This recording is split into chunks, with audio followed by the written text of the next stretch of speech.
This is the Catholic Wire.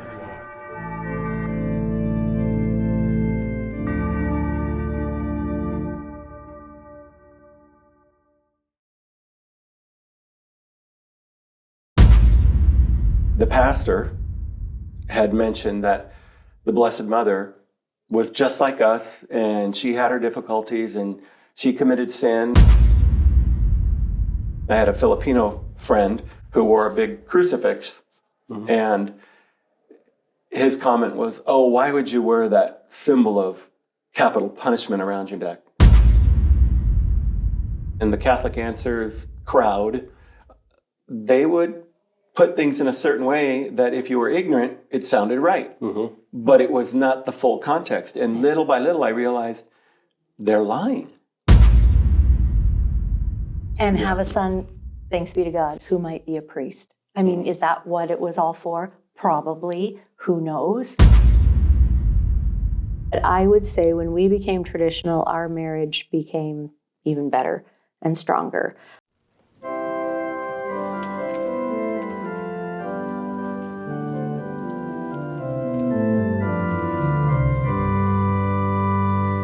In the last decades, many Catholics have experienced terrible moral persecution. Their faith, their traditions were taken away from the churches. Many have lived for many years ignorant of the deprivation they suffered. Some are still going through that painful and at once beautiful process of rediscovering the Catholic faith. For the encouragement of those still in that journey, faithful Catholics have shared with us their challenges, trials, and blessings. This is the story of their journey back to the faith.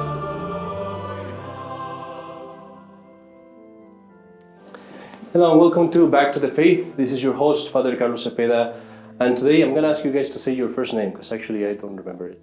But today I'm joined by John Netzel? And Anne-Marie. Okay, I was going to avoid the last name, but okay. I knew Mr. and Mrs. Netzel, that much I knew. And we're finishing our men's retreat. So Mrs. Netzel we all have been working, but she was particularly working in charge of most of the logistics. And so we're fried, feet are burning, everything is just going like this. But we decided to just sit down for an interview for another hour and a half or 2 hours, maybe 3, to hear about their story, which I hear is really interesting. So thank you very much for joining us. Sure, thank you, Father. So feel free to interrupt each other, but why don't you tell us, your story from the beginning, when did you come to Catholicism? Were you always Catholic? Yes. We were both born Nova Sordo. Okay. cradle Catholics, went to 13 years of Catholic school in the big, Catholic parishes, both of us. Was that here in Spokane or? No, in Southern California. Southern California. Yes. Okay. We were both born and raised there. Yeah. And we were married there in the parish that I grew up in.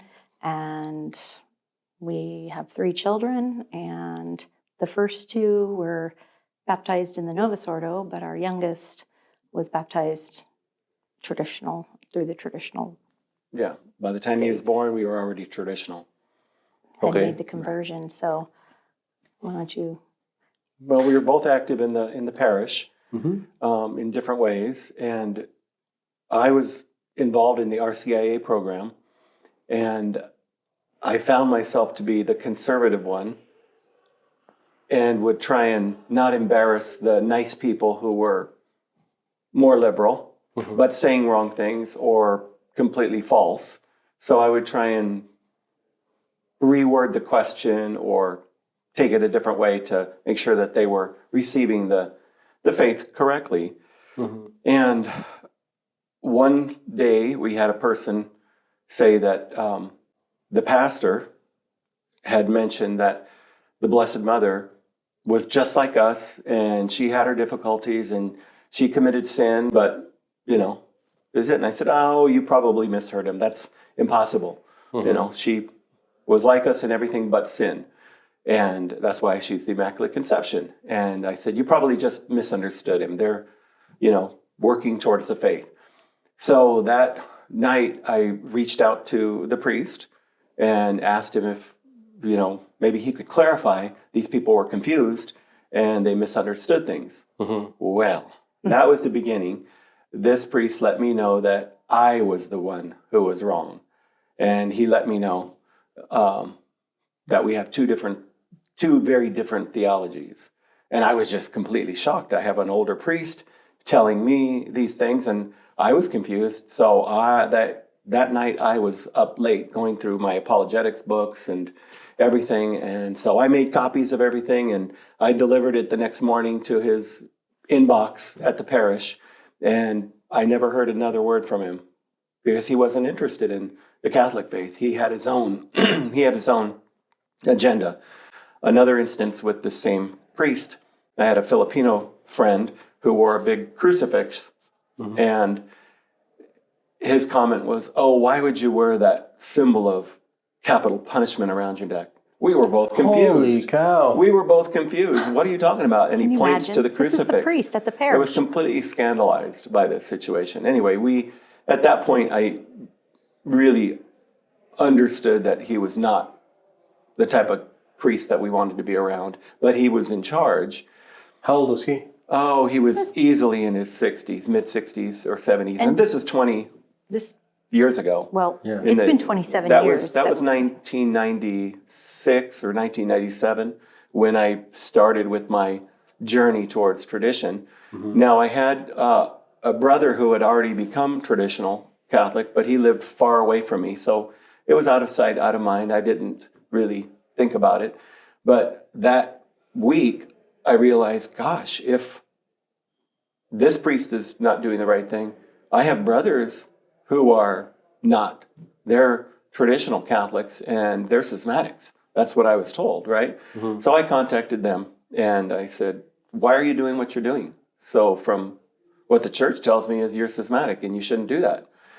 And they tried to explain their position, but I didn't really understand it. I had never gone down that rabbit hole before. And they sent me some Society of Pius X material, and I read it, and I thought, oh, this is not good marketing material. Why would I buy this product from a business standpoint? It's not very good. So I decided I would study it. And if I'm going to understand their position, I need to study what they're studying so that I could tear it apart and then be able to discuss it better. Because his idea was, I have to save my brothers. Yeah. They're schismatic. Here I'm helping these other people become with the RCIA, converts. I'm working with them, and they're not related to me. And all of a sudden I realize my brothers are outside the church, so I owe it to them even more. Well, that was the beginning of, I don't know, a year and a half, maybe 2 years. I gotta touch on that point. I tend to interrupt people in the interviews. I don't know why I do that, but Okay. this is such a good point that you make, though. The part of the bad marketing, you could say. And I don't say that it's not marketing. You're trying to portray the truth, but it's just as a comment. It's so important that we do things in a serious and professional manner. If you throw just like copies of the copy there, with like typed up stuff and everything, people read that and they go like, well, this is not a serious thing. You're not putting the effort into It didn't convince me. Yeah, and to quote things, to give, here's the encyclical of the Pope that says this or that. But I'm curious about one thing, just going into the psychology of it. You're seeing the scandals of the priest, and yet you get this zeal to convert your brothers. Did you just gloss over the part of the priest? Did you just think like this is an exception? I knew he was a lost cause. Because There were other priests in the parish. It was a very, very large parish. So there was like 6 priests there, but he was the top Right, guy. but So it you just wasn't. figured, I'm going I to just look figured away. in the difficulties within the church, there are liberals. That's what we would call them then. I didn't quite understand he was a heretic, but I knew he was wrong because the printed doctrines of the church are what we can stand on, and he had his own opinions. I couldn't discuss it with him. I wasn't that Savvy. intelligent to fight him, and he was probably the best, most articulate priest at the parish. He gave the best sermons, and he just had a certain gift. Well, I do have to ask. Sorry. I was just going to say, but he was also the one who said, the rosary is an old lady's prayer or for those who can't sleep. Yeah, if you want to pray Can you the imagine? rosary, Scandalous. maybe it'll help you go to sleep. Scandalous. So this is a man who thoroughly Doesn't believe. didn't love the No. Lord or the the Blessed Blessed Mother. Mother. Do you think he would fake just his sermons? He would just say something just to say it? I think he enjoyed the being an actor and the show. He had a certain amount of importance. So for people like that, maybe they're narcissistic, Or they just that like they to hear enjoy the themselves attention talk. and the power. He was in charge, and when he said this, that was it. It was final. He didn't discuss. So he was more strict that way, but And Interesting. at that same time, our oldest daughter was in first grade at the parish school, which was a K through 8 school, like 600 kids. And I was the president of the PTA, and we were involved in other organizations at the parish. I mean, we were very, very active in our parish, and that's the parish I grew up in. It's the parish where my parents were very active, were very involved, and so people knew who we were, and that we were part of things there. So when he started reading this other material, I knew he was reading it, but he didn't say a whole lot at the time, but I could see that he was studying all this stuff, and every once in a while he might drop a few little comments to me, but nothing that really, caused a red flag for me. And we were still going to Mass every week with the family and whatnot. And so then how much time went by, you think? A year? yeah, I was really diving into it for about a year, whether it was the apologetics with Catholic Answers. I subscribed to the Remnant. I subscribed to the Catholic Family News, trying to get information from the other side. And as I was comparing it, I realized little by little that the traditional information, they really bent over backwards to fill in the whole context of whatever their discussion was or their argument. They wanted to give the whole context. And Carl Keating and the Catholic Answers crowd, they would put things in a certain way that if you were ignorant, it sounded right. But it was not the full context. And little by little, I realized they're lying. Why? How? I trusted them, and they're not the ones who were telling the truth. So what I found myself is little by little, I would say, oh, the traditionals they're right about that. And they're right about that. And they're right about these different things. So little by little, I found myself to be agreeing with the traditional Catholics because it was the Catholic faith that I had always read about. But I didn't make the connection that my Novus Ordo faith that I grew up in wasn't what I was living. Because it still has the feel of it, but it's not really what you're living. As Anne-Marie mentioned, our daughter was in first grade, and as I grew in my studying and also building my own Catholic faith and understanding, I realized I don't want my daughter receiving Holy Communion, First Holy Communion, in second grade next year. I don't want to do that. And there was an independent little school called Padre Pio Academy. And I went to the principal and I asked some questions about the school, and she put me on the waiting list.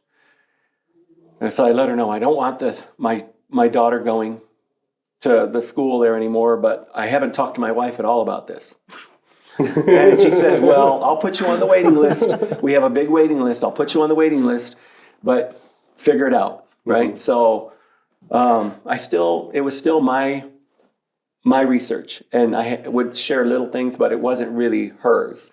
So the time came that the principal calls me and she says, I'm making the list for next year's school. Are you or not? I said, oh yeah, I'm in.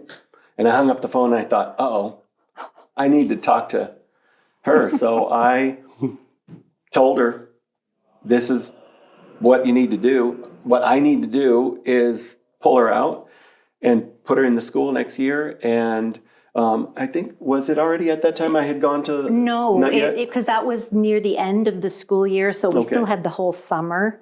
Okay. So So I suggested, let's go and see the school. You can meet the principal and get an idea for and it. talk about feeling like a fish out of water. This was I a was little so independent intimidated. school in a house. In-house. From a real school of 600 students in the 8th To a grade. school of 40 kids 40 in a kids. house that's Yeah. been converted. First and I was through 12th grade, not just the grade school. So it's a completely different world. I walked in there and it was so awkward and I felt very intimidated. And the principal says, well, are you going to, enroll your daughter? And I said, I guess so. Anyway, I left there and I went home and I was thinking to myself, what the heck is he doing? And so we had a few conversations, and then that next weekend he says, I'm going to the traditional Yeah, I mass. had been doing double duty. So our habit on Sundays was we'd go to the 9:45 mass with her extended family, and then after that we'd all go out to brunch. That every Sunday was the same type of thing. Well, suddenly I wasn't there because I went to the 9:45 mass, and then in my research with tradition I realized, okay, all of this is Catholic, but the only thing I don't know is the old mass. I don't know the Latin mass. So I have to see what that's like. So He would the rush independent away. school also had an independent parish, and it was at a junior high.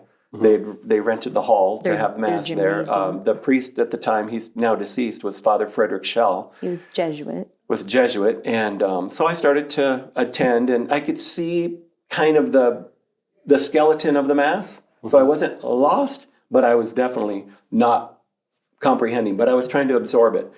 So I did that for probably 2 or 3 months, Going to both. and then and of course she's getting heat from her family. Where's John? Why isn't he here? And I didn't tell them. I did not tell them. Oh, you didn't tell him right away? No. Okay. Oh my goodness. I would have taken Did you so know? much. I Yeah, did know, I told her, but but- I would have gotten a lot of grief. And But- I didn't have any way to respond to it or answer. Yeah, because she wasn't 'Cause I doing was any like, of the study. oh. So I got to the point after, I don't know, maybe 2 or 3 months of doing both masses. It was at 9:45, and then I'd run over, and it was an 11 o'clock mass for the traditional. And I finally realized, what am I doing? Why am I going to the new one? I really realized the traditional faith is the real faith, not the new one that I was born and raised in. So I told her that, and then I guess that was a few more Sundays. And then the principal of that little school calls me and says, okay, I need to know, are you going to do it? So then I Just- let her know that we need to make a decision here, and it's the right thing to do. So that's when I unloaded, probably, I don't know, several hours of just doing a mind dump of a year and a half of of me a rabbit studying. hole that he dumps on me. Yeah. So And I'm it was sitting there difficult. just stunned and speechless and listening to everything that he said and thinking, this is insane. So she tells me, so you're telling me the priests and the bishops and the Pope, they've all been lying to us? And I'm like, I think so. Yeah, I think they're lying to us. How do So, you wrap your head around that? yeah, I when was you've just- been born and raised into this faith, you've gone to Catholic school. I mean, we went to Catholic school for 12 years. And you're telling me that everything that I know, everything that we've grown up with, everything a that we've lie. done is a lie? Yeah. Yeah, How it was. can this be possible? How does this happen?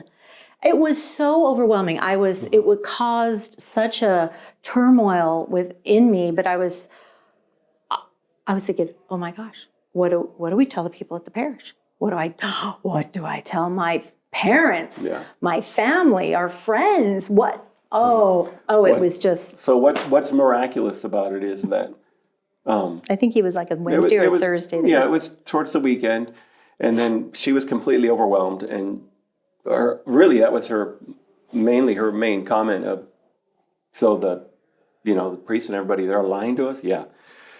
And she didn't know what else to say except that she needs to think about it. And I said, that's fine. I said, I can't force you to do what I'm doing, but you need to make up your own mind. But this is real. And she says, I just need to think about it, right? It was a quiet weekend. And she's strong-willed. She makes up her own mind. So it's not like I'm walking all over her, but, we respect each other. And Sunday or Monday, the end of the weekend, comes and she says, I don't understand everything, but I'm going to trust that God is leading you in the right direction. And we're going to do it. So to me, that was a miracle because it was like 3 days in the grave. The weekend was quiet, and she was pondering this and praying. And then God, I really believe the Holy Ghost inspired her to say, you're leading the family in the right direction. I'll follow you. I don't understand it. I don't like it. I don't get it. I'm totally confused, but I'm going to follow you. You're the husband. And she did. And then that was the beginning of, I resigned from teaching in the RCA and let them know. She resigned from being the president of the PTA at the school. And that was... And then we did not re-enroll our daughter It for was the one next thing after school another. year. And of course, everybody's coming and- at us saying, what are you doing? What are you doing? Don't leave. We got to fight. I had a really good friend who was conservative, and we were trying to do the right thing there at the parish. And he was saying, don't leave, don't leave. We can change this from within. And I said, no. I said, we have a hierarchy of church. We don't change from the bottom. It changes from the top. All you can do is be Catholic. And he's trying to convince me. And I said, no, the neoconservatives are doing the wrong thing, because it's like standing on a football field and they keep making marks, right? And every time you say, if they do communion in the hand, that's it. I'm out. If they do altar girls, whatever it was, right? Yep. A line in the sand, and then they the conservatives take a step back. And I told him, his name was Ray, and I said, Ray, we're standing on a football field and the hash marks go all the way back, and we're backed up to the other guy's goal line. That's where we're at. I said, I'm done with that. I'm being Catholic. He was just like, and this is what I think And he so felt many... abandoned, and I felt, but it's the right thing to do. I think so many people, in the Novus Ordo Church think, if we stay and fight the good fight and, They're trying to really be as try good to as they be can. the good Catholics that we need to be, that we can change people's minds and we can help these priests, be better. And it doesn't happen. It's illogical. It's like somebody moving to a new town who's Catholic, Novus Ordo. They move to a new town and there's no Catholic church there. So they join the Presbyterian or the Lutheran church because they want to be part of community. And they think, well, it's okay that they're Lutheran. I'm going to be a really good Catholic, and it's okay. Yeah, I might even change this, but I'm not going to really tell them about the faith. I'm just going to, no. You're in a different church. The church left us. I don't feel guilty that, I left the church. No, the church left me. I just didn't know it. And once I found out, I needed to take action. And we did take action. Right. We were compelled to do something once we were knowledgeable of what the facts were. When we were ignorant, we weren't culpable. Once I knew if I didn't act, then the sin would be on me. Don't lose your train of thought. But my dad would always give this example. He would say, you're going in the bus to, I don't know, Mexico City. And then the Vatican II was like, they came and said, hop on this bus. It goes to Mexico City. This goes to Mexico City, doesn't it? Yeah, but this one goes to Mexico City too. Well, I'm good in this bus, and I think the people, Novus Ordo, they were just taken from this place and put into a new religion, and they didn't know it. It was done so And the softly. thing is, once you realize it, it's like you're not changing things from within. You're without. Yeah. Right. You call yourself the Catholic Church. It's a building that you call the Catholic Church, but you're without, way without. Right. So there's no other way but to say, no, I have to go where the truth is, and from there fight. It's just such an interesting process. And I wonder if you did receive some I don't were know. you praying and he's something like... he's very complimentary about that, and I do remember feeling just very, very full of anxiety and overwhelmed and just really sick to my stomach. Normally, yeah. Thinking like, how can this be true? How can this be happening? And I knew nothing. I was Just a asking her to little- leave the parish, the only one she ever knew from childhood. Yeah. She was born in that parish. We were married in that parish. She went to school there. We went to church there. I and worked all of a there when I sudden, was a I'm saying, teenager. I worked in the school, We gotta in the go. parish office, I mean, I just kept thinking how I was so worried about what am I going to tell my mom and dad? What am I going to tell my mom and dad? Her whole history was there. Our kids were young, so it didn't really impact them at that point. But as he starts telling me all these little things, or as I have a question, I would ask him, and then he would give me this answer, and I'd just be like, It's like, it just blows your mind. But it was like he said, honey, once you see the truth and you start lifting veil after veil over your eyes, and you see it so clearly, you have to act on it. You cannot ignore it at that point.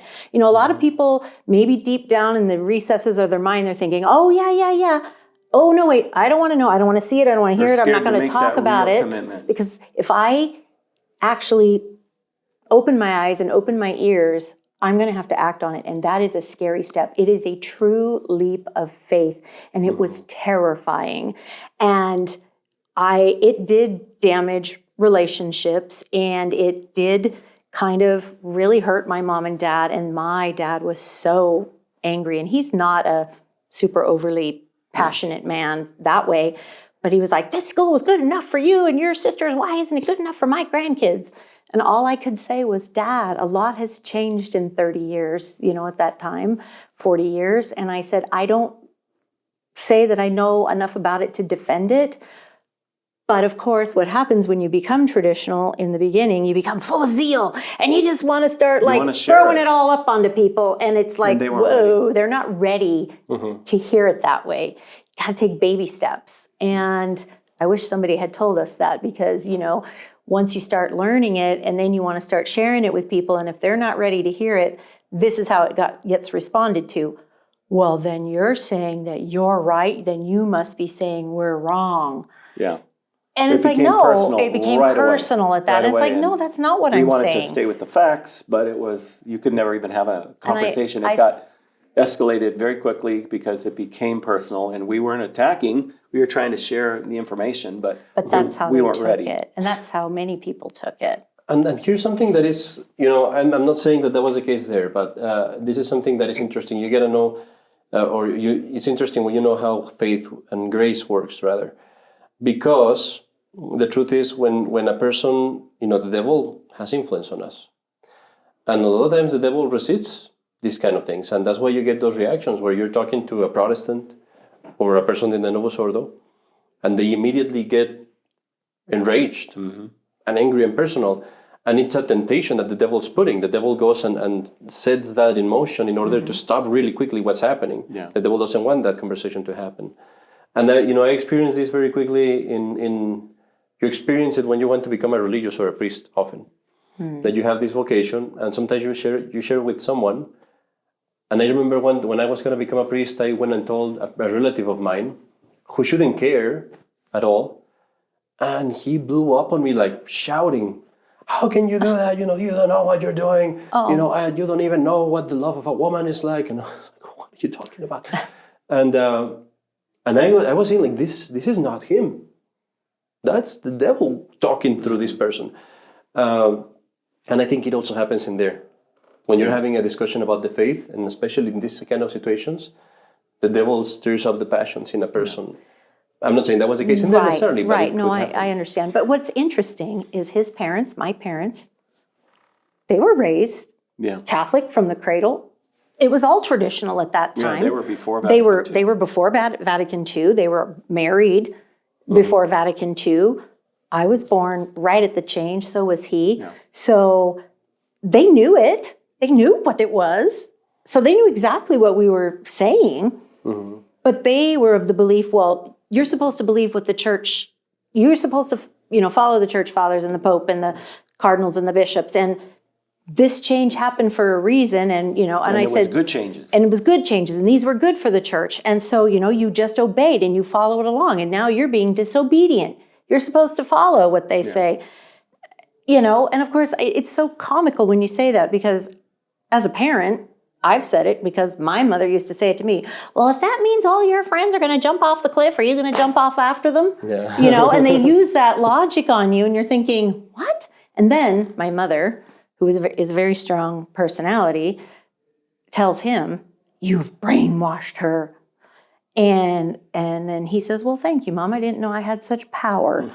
And I wish I had known before. And then I looked at my mother and told her, Mom, I'm really insulted by that. You think you basically are saying that I don't have a brain, I can't think for myself or make my own decisions. I said, I'm really rather offended by that. And it's been, 27 years since we made that leap of faith. Yeah. And though they were so hostile and not pleasant for many years to us, it has definitely softened over the years. We used to say, we're not going to talk about it anymore. We're just going to pray. We're going to We sacrifice. decided the argument wasn't doing anything, so we just stopped arguing after so many months or the first year or something. And then just we realized, no, we're not decided going to, that even if they wanted to throw stones or drop grenades, like, nope, just pass the potatoes. yep, I'm not, Yes, I'm not going to bite.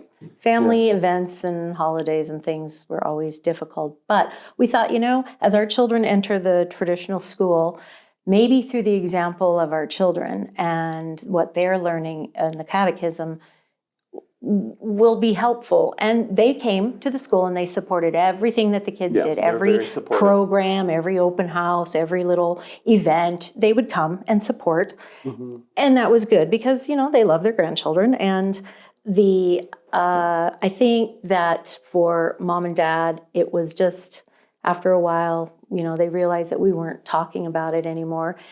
And so they're still practicing Catholics in the Novus Ordo, and my sisters and their families too. And I think they've just come to accept that this is what we're doing. And our youngest is our son, Thomas. He's our only boy, and our kids all went to school here when we moved up, but he has entered the seminary, and he's in his third year, and they are very proud of that. They're very, very proud that he's studying to be a priest. But I don't think they fully understand, that But this is going to be different. This touches on the idea of the ignorance of the faith. So either we're right or we're wrong. You can't have two different have both. religions coexisting and both saying that we worship Christ. They're very different, even though in some ways you think, oh, they're similar, or they used to be. That's just the old way. You like the old Latin Mass. Not really. I do it out of obedience. I speak English as a primary language. Why wouldn't I want to do everything in English? But I don't. We do the Mass of the Church. So to have acceptance of everything isn't reasonable, but it just goes to show that there is a certain amount of unwillingness to learn and really dive into the information. And as we had talked about, men and women learn differently and adapt to things differently. Yeah, and here's, that is the main, as I've said before, that is the main error of Vatican II. I mean, the heresy of Vatican II is that it doesn't matter. Yeah. You can go wherever, it doesn't matter. And so in their perspective, it would make sense theoretically to say, well, you guys are worshiping Christ in that way, we're worshiping Christ in that way. It's funny though, the only thing that Vatican II doesn't accept is sedevacantism. Yeah. That's the only one that is unacceptable. All the other ones are perfectly fine. Honestly, when we Sedevacantism, first made this switch, and then, because I got pregnant, a year or two after we made the switch. So our youngest, Thomas, was born into the traditional faith, and my mother was having such a fit that where's this child going to be baptized and where's it going to be recorded? Because the independent chapel that we were attending is a rented gymnasium at a public school. And I said, Mom, the priest keeps a record book. And she says, well, and I said, Mom, don't worry, it's going to be fine. And I think if I had told her that we were converting to Lutheran or Baptist or Presbyterian, I think she would have been more accepting of it, honestly. I mean, maybe I'm being a little disrespectful to her in that way, but honestly, I think sometimes if I had told her that. I don't know about her, but for sure the priest. Oh, for sure. The priest in of the parish, if you said, we're going to worship God now in this church. He was glad I was gone. I bet he was. Too many controversies. Yeah, too many times we locked horns. Yeah. Yes. So that's unfortunate. Yeah. But I think they've come to accept where we are. And they've come up here. We've been up here 17 years. Many times. They've visited many times. They've met our priests. They've met our sisters. They've attended events, our daughter's wedding, the graduations, first communions. They've attended it all. They're not hostile in any way. Yeah. They're very accepting of To that. different things, even though they're not ready to they're make. not ready to do that themselves.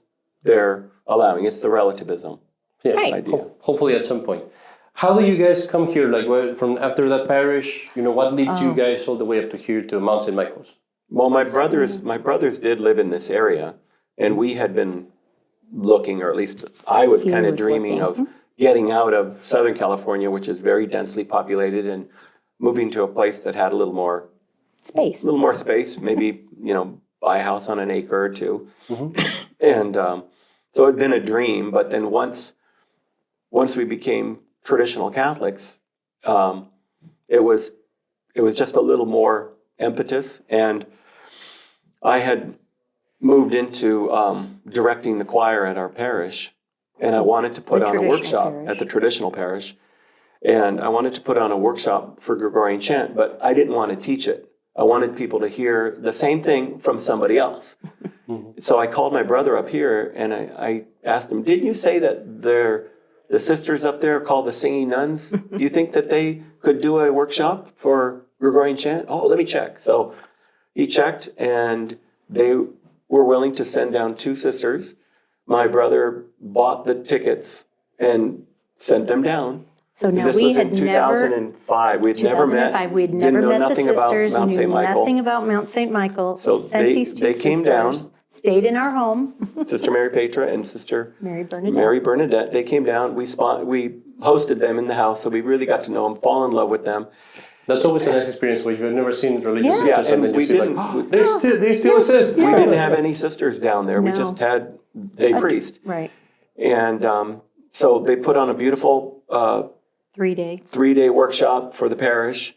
And even though the priest was definitely not sedevacantist, he held his peace. He didn't interrupt. He told me privately, he says, don't ask them to come back because they're sedevacantists, and that's not where we're. And I wasn't really aware of We're not savvy sedevacantism. about that I was position. gonna It wasn't ask how anything that we were happened, too. involved in. It was,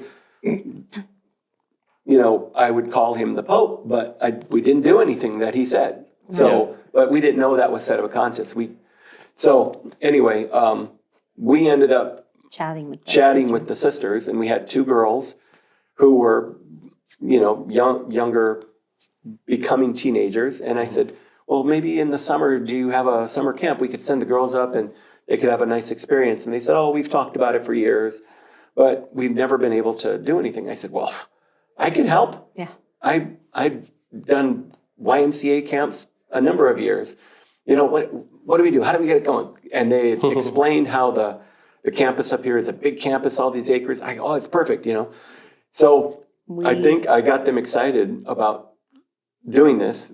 This was August. They went home and they talked about it themselves. I think it was October. They called us back and they said, okay, we've discussed the idea for summer camp. Will you we help want to us? move forward if you help us. So we had a number of conference calls and planning. So and we helped the plan long distance. The following summer was the Summer. first Camp St. Philomena for And girls. we worked it. Wow, And so- what year was this? 2006. 2006 that's was pretty the very neat. You first started one. that. That's So cool. we worked Well, the that nuns camp. started it, but I think we were the match to help light the it. fire. And our girls came and attended. Right, and we worked it, and then that was the first time we came to Mount And St. we Michael. were just blown away when we saw And this our place. eldest daughter was She had just finished ninth grade, Ninth and was grade. going into 10th grade. And We had driven up here too. yeah, we made it our vacation, our summer vacation. And so our eldest daughter, Sarah, comes to us in the middle of the week of the camp and says, they have a boarding house. I can go to school here. I really want to go to school here. And I I said, was like, look, "What? yeah, we don't Yeah. we don't live here. We live hello, in I wanted to knock, California." hello, we don't live here. You can't go to school here. Right? Even though we were falling in love with the place, and it was just, the whole environment was just beautiful. So the nice thing about that first year is all of the, what's the right word? All of the sisters who make decisions were working The camp. the camp. So they let us know that, look, if you do want to put Sarah in the school, We can we have take her. room, we'll take her. You just need to decide. But do it now because School starts yes. in a few weeks. Yeah, well, Right? the camp, that first year of camp, the camp was very late in the summer. It finished only about 5 days before school was going to begin. Right. Okay. So we left the camp. We and drove we're all from Washington down to Southern 2-day California. drive back to California. Talking and about it the whole all way. the way in the car, we're talking to her. Now she's begging us to Yeah, do this. And she I told really her, wants to go. Sarah, this is not camp. This is school. You're gonna live there. Oh no, Mom, I want to do this. I want to do this. So sister had given me a packet. So we literally get home like on a We Wednesday. decided, yes, we're gonna do it. And so we get home on a Wednesday. We go to the store on Thursday. We buy all this stuff on the list. Packed it up. Get plane a plane ticket. ticket. Ship her out on Friday.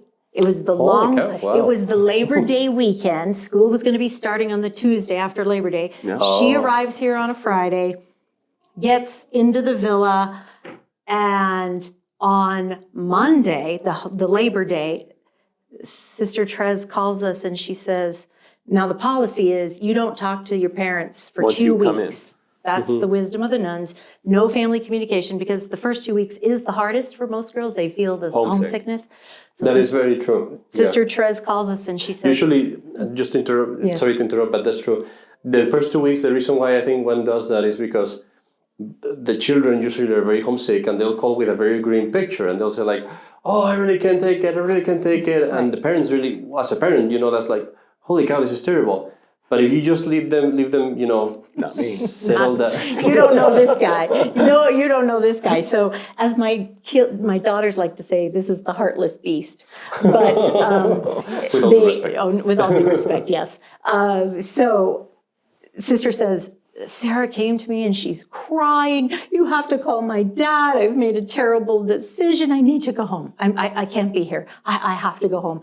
And so sister calls and tells him this. I'm thinking, I can't talk to her.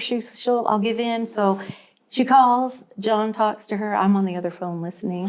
And she's like, Dad, I've made a terrible mistake. I need to come home. I can't be here. And he says, Sarah, you're the one who wanted to come here. We did not force you to come here. We told you it wasn't going to be camp.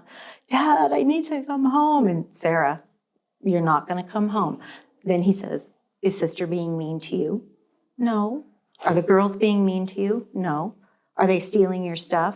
No. Is sister feeding you? Yes. Then what's the problem? And he says, Sarah. And so I think at that point, she just needed to know that we were missing her as much as she was missing us. And Thomas was only 5 years old. He really just adored her. The big and sister. so he really 10 years difference. there's a 10-year gap there. So anyway, he said, told because her we weren't no, going to bring her home for Christmas. But then I told her, look, if by Christmas it's still no good and you hate it, then we'll keep you. But you have to stay. But he did give in and tell her that we'd bring her home at Thanksgiving.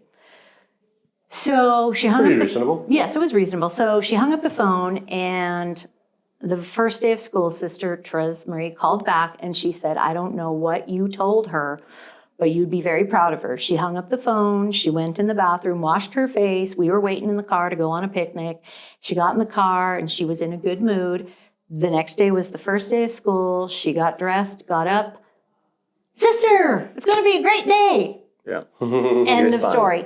She came home at Thanksgiving, and first thing in the door, I have to graduate from St. Michael's. Yeah, And when she got over back it. on the plane to go back, there were no tears, and it was like, see ya. Yeah, she was over it. So the point of that story is that, so we came up for the first Camp St. Philomena. Our daughter was put into the school as a boarding student. And so we had a year of separation. And in that year, we were discussing it's not good for the family to be apart. We've always been thinking about moving up in this area anyway. Right. So we Let's- need to just do it. So, When she came home in May, yep. we put our house up for sale. We started packing. and we moved up here in August of Quit my job and we moved up here and August of 2007. never looked back. And we never looked back. And of course, now Sarah was disappointed because we don't board locals. So she didn't get to board, but she did come she back to school. graduated. She did She graduate graduated from here. here. And then Monica got put in, and then Thomas got put in here. So it just came full But it was, circle. I think that was the impetus that really helped us push to making that life change and that move that we'd been kind of dreaming about for all this time. But it was just a dream, looking on the internet at big properties and, land when we had a nice house, but it was still in Southern California, you have a small lot and a fence and you hear your neighbors screaming and yelling. And if they have a party, you have to, everybody's on top of each other. And I hated that. I always dreamed of having more room. Of course, now we have it in Spokane now. But the move it really was an act of faith. Truly, because that And was we also just- we filled just did with it. many crosses. We just did it. Many crosses. The job that he had secured before we moved up here fell through a few weeks after we got here. And I wasn't working. And what bit of savings that we had, we started living off of. And then Thomas fell like the first day we got here and broke his wrist. And we had no doctor. We had no insurance. We were renting a house. And And you learned how to drive on the ice. and The I first crashed. winter? I crashed the It was car one like on thing the after first another winter, when we first and got here. That's a good point. it was. There were so many crosses, and we're just like, okay. I think when you make this leap of faith, not only leaving the Nova Sordo and coming to tradition, but then making this big move to put our kids in a school where it had a bigger parish community. 'Cause We in wanted these- to have the full parish life. And in a commuter parish, these independent parishes in these large cities where people travel a great distance to come, even though we had a school Yeah. and a parish, and was it much was better a than fair, most places. it was a fair community Yeah, parish. very nice people there. We had a lot of friends. The school and the church, they had daily mass. So we we were had there- it very good, but it was still, people would come in from far, and it wasn't the same type of liturgical life that we have here. And there were no religious sisters. And we were in that school, in that parish and school for about 10 years. I mean, and Oh, wow. just as we were active in the Nova Sordo parish, we became that way there, and just as we are here. So it is a true leap of faith, I'd say. And then to know willingly and know ahead of time that the devil's going to be on you because he doesn't want you to make this move. He doesn't want you to leave the Nova Sordo. He doesn't want you to come and move 3,000 miles or, whatever, 1,500 miles for us to And have a son that might become a priest. and have a son, thanks be to God, who might be a priest. I mean, is that what it was all for? Probably. Who knows? We're very blessed for that, and we pray for his perseverance and all of the seminarians. We need more priests so that these mission circuits that you all do don't have to be so huge.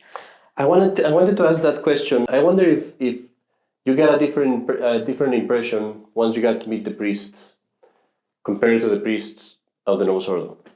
Oh, Did you absolutely. feel like this is a totally different Oh, yeah. Oh, yes. thing?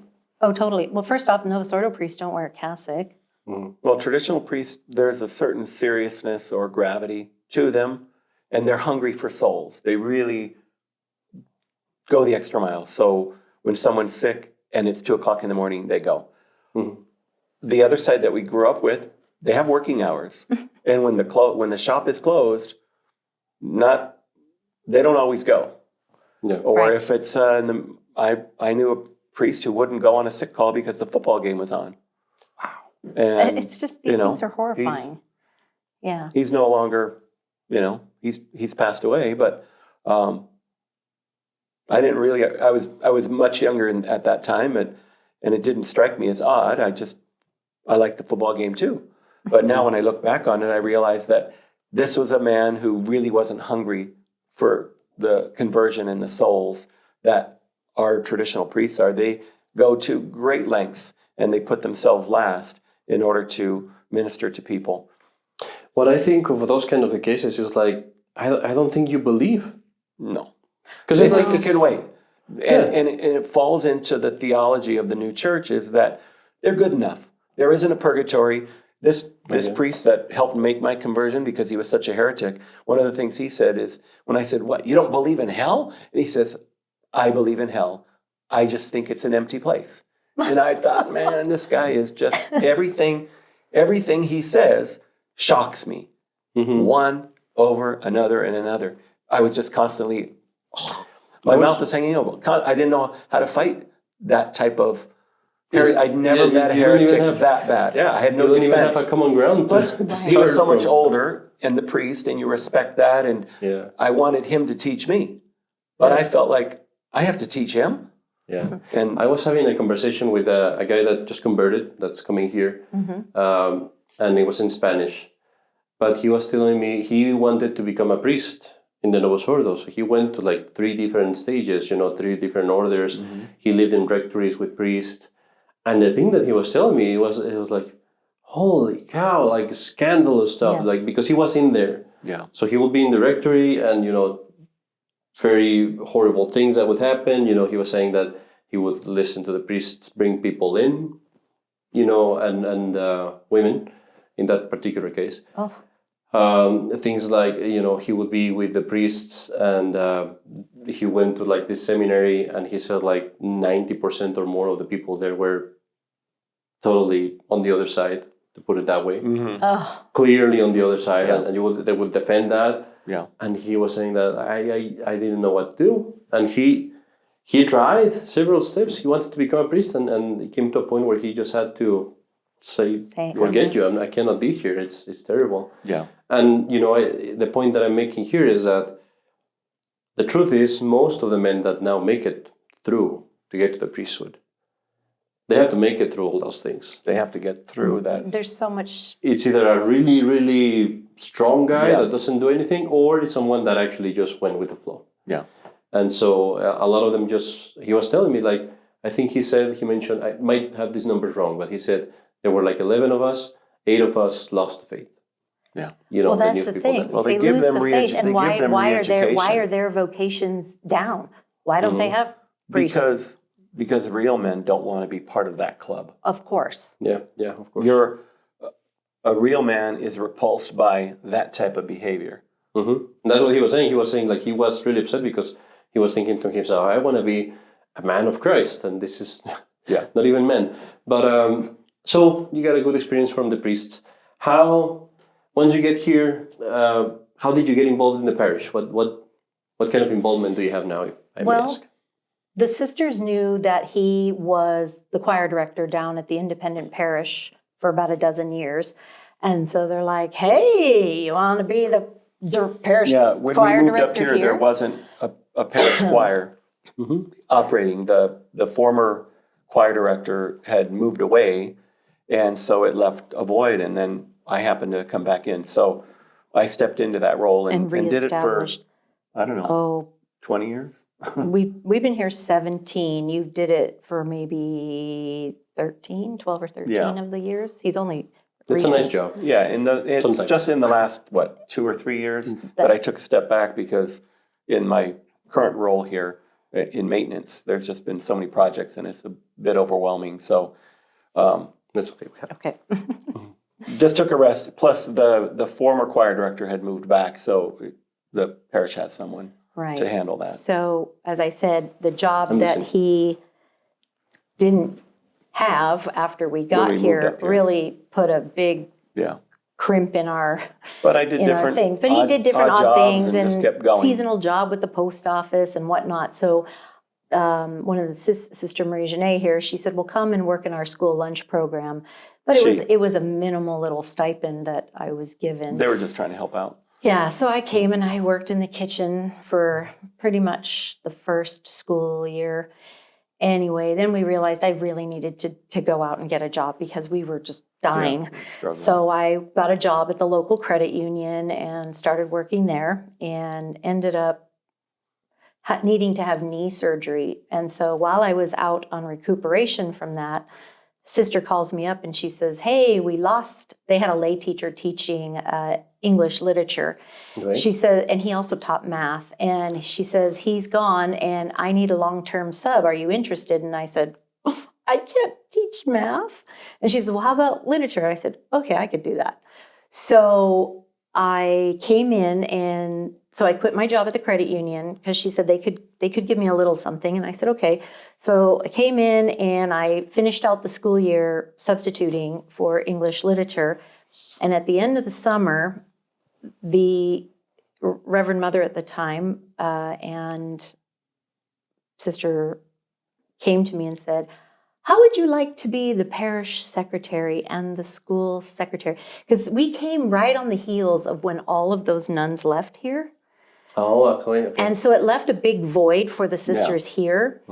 And A lot of them did different jobs. they and did all different of a jobs. So sudden- it left a void. So they needed to pull sister, who was the registrar of the school, pull her into the center duties.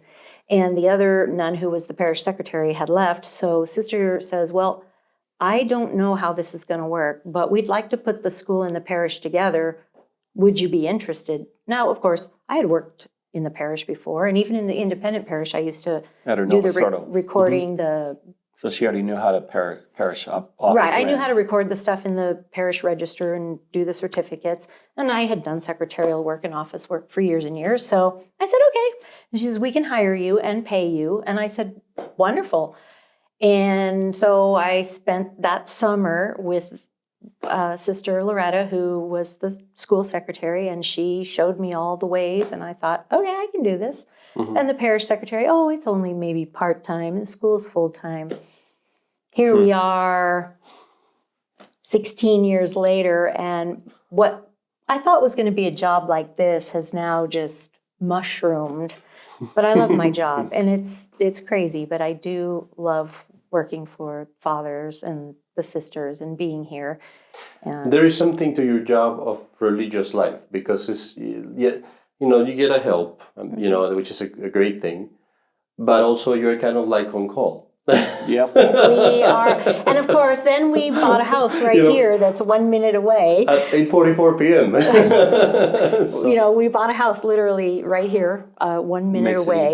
easy. So it does make it easy. And of course, then they were able to bring him on as maintenance and facilities. And so it was really special, I think. I feel very blessed that I got to be here all the years that my kids went to school. Yeah, that was a blessing. And That to be is a really part nice. of that was such a gift. And I think as we made this transition many, many years ago, as our children learned the true catechism, it re-instilled in us our faith. So it's kind of like being a convert to your own faith. We learned, and there were so many things that my kids were learning in the catechism. And it's like, well, I knew that. I kind of knew that. I've kind of heard those things. But now you're learning it in a much better way. Clear, and explicit. clearer. And so here we are.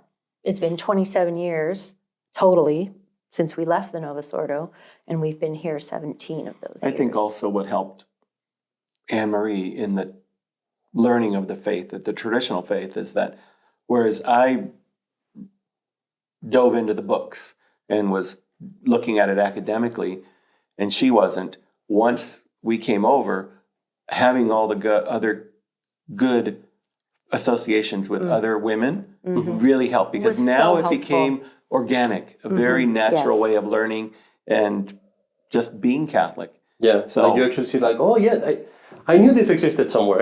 Right, and no, Yeah. that is so true. I didn't delve into the books, but when we came to that little traditional independent parish and you start making friends and then you start hearing things, it's like, oh, Whether it's what's an ember? devotions. What's an ember day? Yeah, devotions, even how to You know? use the missal. Yes. Rosary, Yeah. it's a good thing. Well, we had prayed the rosary, But we weren't in a good habit. in a good habit. Yeah, but now it's like, okay, But everybody now knows it's- that it's important. Yeah. Absolutely, yes, because you find out it's important.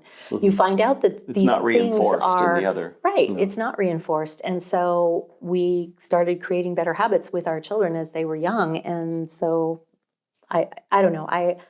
There's a reason for all of it. Obviously, God has given us that gift and that grace.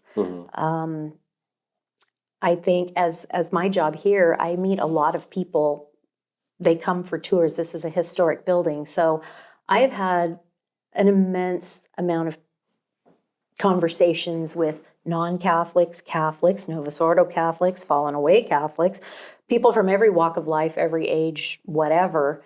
And I do think that in some simple way, I am sharing the traditional faith with these people.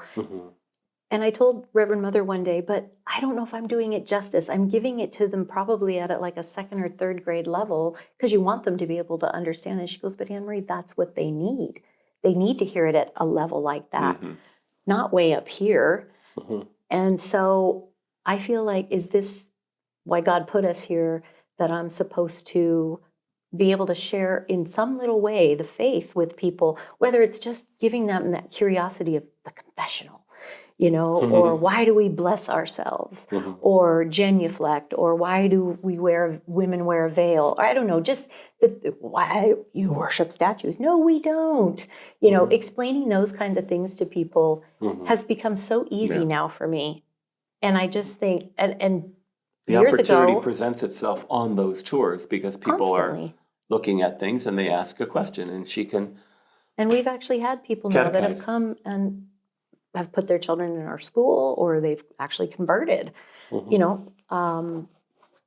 And it is a vocation. it's It humbling. is a vocation. I mean, God in your life puts a certain vocation of where you're supposed to be and what you're supposed to do.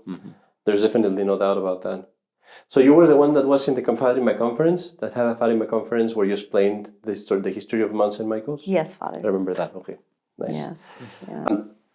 I need to let you guys rest. And I'd like to ask you before we go, the three questions that I always ask. Okay. The first one is, I'm going to change the first one a little bit. I always ask, what was the most difficult thing? That's in there, that question. I would also say, what was the worst thing that you experienced in the Novus Ordo? Perhaps you already said it, but what was the worst thing that you experienced in the Novus Ordo? What was the most difficult thing that you lived throughout this journey of coming back to the faith? What was the most difficult part for you? The other question that I have is, what was the greatest blessing? That like the moment most significant, or where you experienced God's grace most beautifully, you could say, if there is such a distinction. And the third question is, what advice would you give to people that are in that process, that are kind of hesitant still about it? So the first question, what's the most difficult thing? I think it's probably the same. It's just we wanted to share the truth with our extended family, and they were unwilling to hear it. even really have a serious conversation. So that was frustrating and very difficult. And then it was a long time of tension, but then over time it went away. So we just accept the differences. So for me, that's difficult. Right. I think Because it's just family. the emotional effect that it has, at least on me, in telling your family that you're leaving everything that you know, and telling your friends that. I always felt a little awkward in telling people what we were doing, because I thought, what are they going to think? And I guess the reason I didn't at the time is because I didn't understand enough about how to defend our reason. I could totally do that now, but back then I was very wimpy about it. And then I think also you wanted to know the worst thing we experienced in the Novus Ordo. Yeah. Will it be that experience with the priest? Or For me, it's with the priest, because when you grow up, you didn't know any different. So unless something was,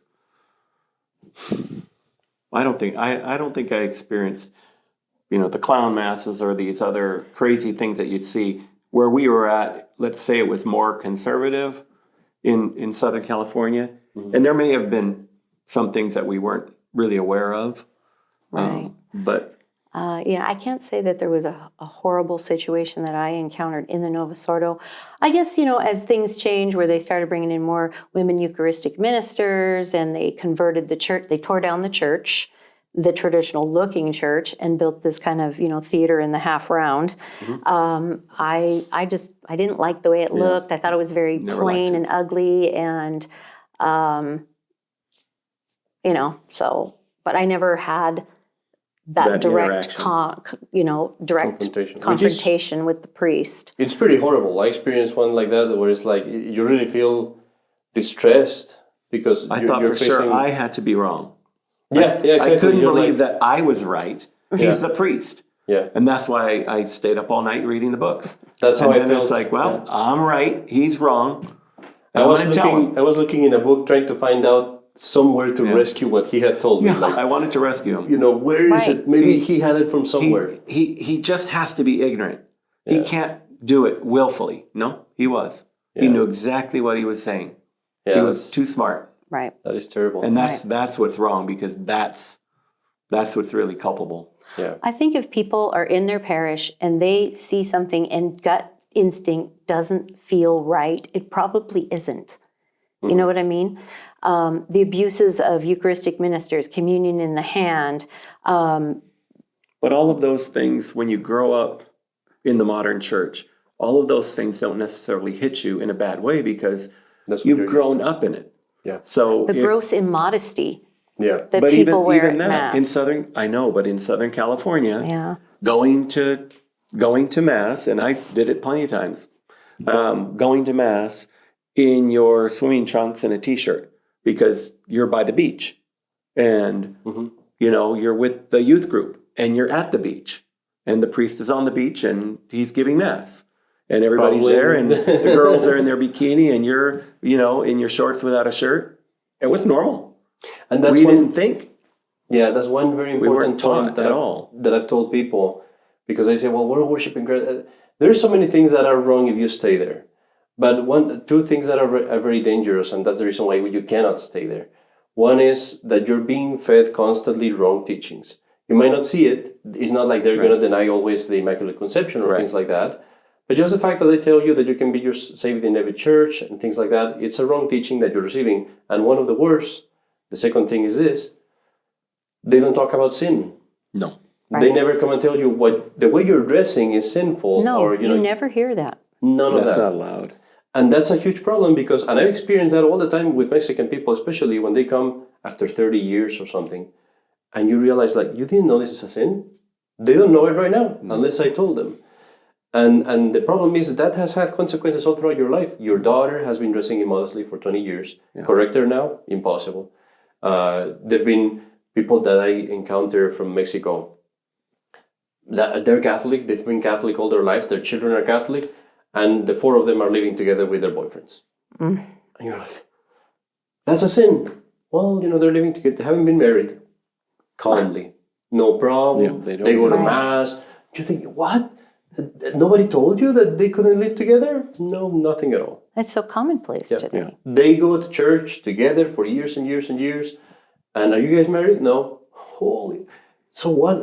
They don't talk about sin at all. And that is a very serious issue, because it's like, I'm seeing people with a sickness and I'm not telling them about it. Yeah. The next question.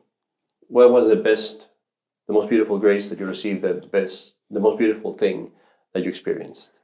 Well, I can only say it now because it's been so many years, but obviously our son entering the seminary. I mean, our children practice the faith, and that is, a good thing as well. So our oldest and her husband are in the military, so it is more difficult for them because they are sent around all over, and there's no Mass center there, and it's very difficult. So that is a challenge.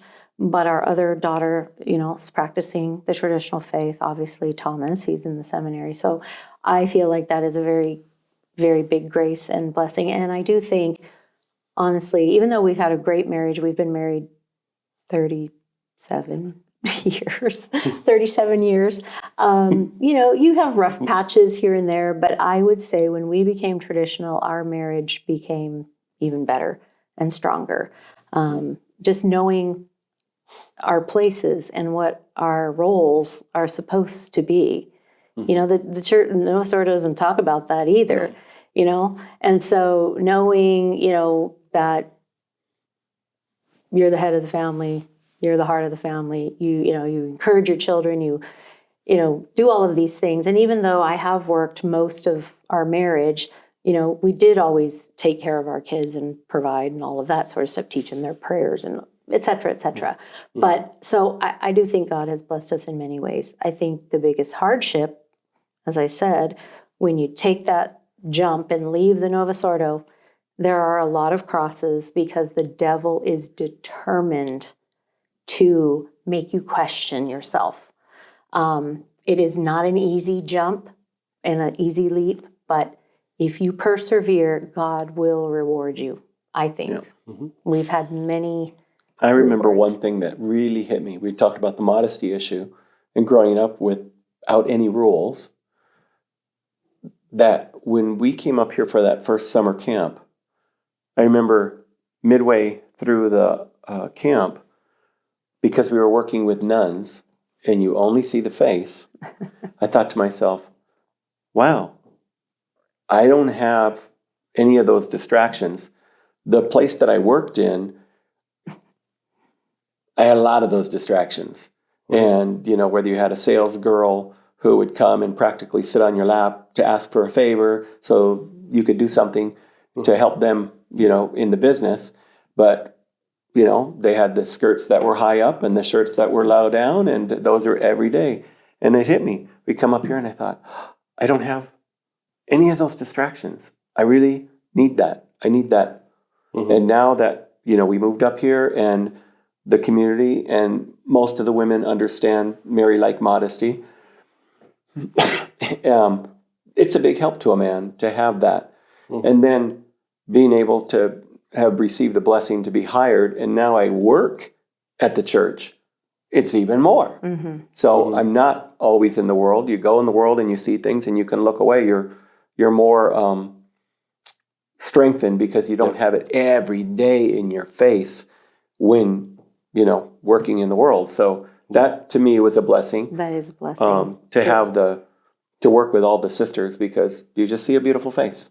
And all of the other distractions that men are plagued with in our immoral society, because that is such a big hit to ruin us in our easiest, weakest way, that's removed from me. So to me, that's a big blessing, personally. And the last question, I guess, would be this one.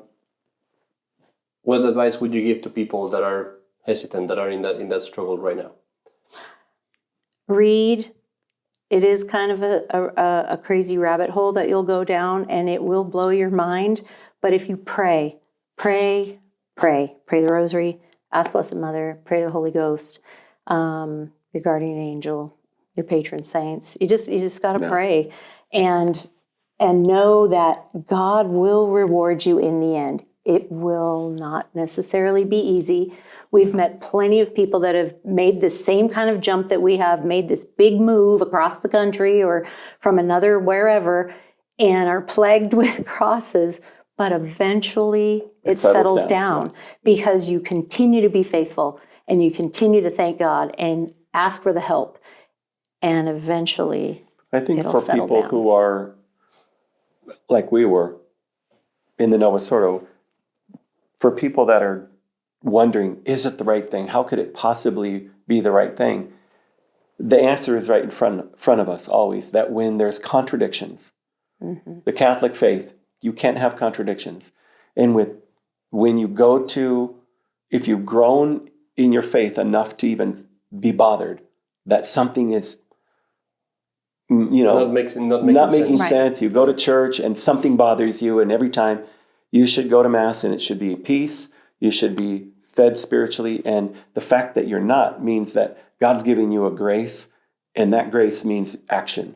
And if you don't take action, then when you stand before God, when you stand before Christ at judgment, He separates the sheep and the goats. He tells us what happens. So the sheep go to His right and they're saved. And then the goats come and they say, Lord, Lord, when didn't we do those things? So these are Christians. They know who Jesus is. They say, Lord, Lord, we did it. Didn't we do those things? And He says, I don't know you. Get out of here. And they're condemned. So are you going to be the one who comes right to the gate of heaven and says, I know it looks pretty in there, but I'd rather be in hell? That's what I think it is. And if people look at it in black and white and make a decision, God will reward them, because right now they're being given the grace. And if they reject that grace, they're throwing it in God's face. And that is not going to go well at judgment. To rubricate what you're saying, it's interesting, because what you're saying is basically you believe, you were taught in your catechism that the church is holy, that the Catholic Church is holy.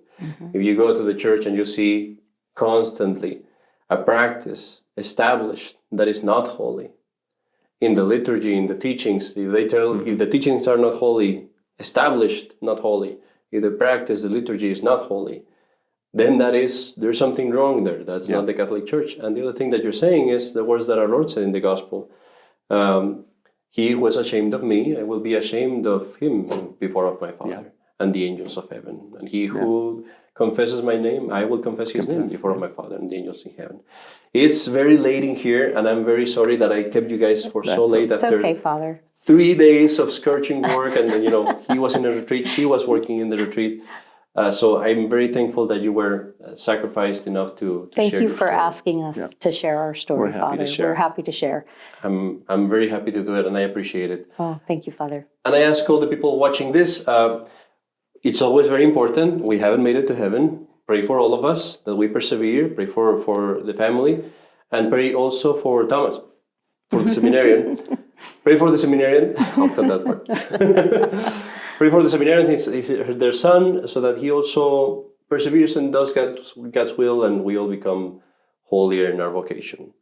Thank you very much. Thank you, Father. God bless you. God bless you. And thank you for joining us. This is Father Cepeda for Back to the Faith in the Catholic Wire. God bless you.